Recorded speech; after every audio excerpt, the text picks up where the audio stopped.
দেশপ্রেমিক সেনাবাহিনীকে নিয়ে বাংলাদেশের জনগণ গর্বিত থাকতে চান বলে মন্তব্য করেছেন জামায়াতে ইসলামীর আমির ডক্টর শফিকুর রহমান। তিনি বলেছেন, সুনির্দিষ্ট কয়েকজন ব্যক্তির অপরাধের কারণে পুরো সেনাবাহিনীকে কলঙ্কিত হতে দেওয়া যায় না।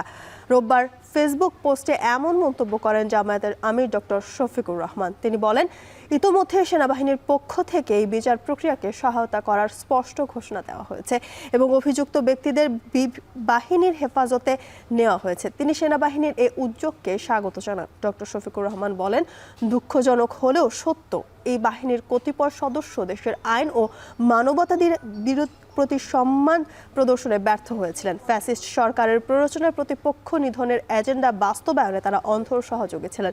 এতে দেশে গুম ও খুনের ভীতিকর পরিবেশ সৃষ্টি হয়েছিল, যা ভীতির জন্য অত্যন্ত দুর্ভাগ্যজনক। তিনি আরও আশা প্রকাশ করেন, কারো উপর কোনো অবিচার চাপিয়ে দেওয়া হবে না। স্বচ্ছ বিচার প্রক্রিয়া মাধ্যমে নির্দিষ্ট অপরাধীরা যথাযথ শাস্তি পাবেন। এতে যেমন অতীতের দায় মুছে যাবে, তেমনি ভবিষ্যতের কেউ নিজের পেশা বা পরিচয়কে কাজে লাগিয়ে জনগণের ক্ষতি সাধন থেকে বিরত থাকতে বাধ্য হবে না, যা দীর্ঘমেয়াদী জাতির জন্য কল্যাণ বয়ে আনবে।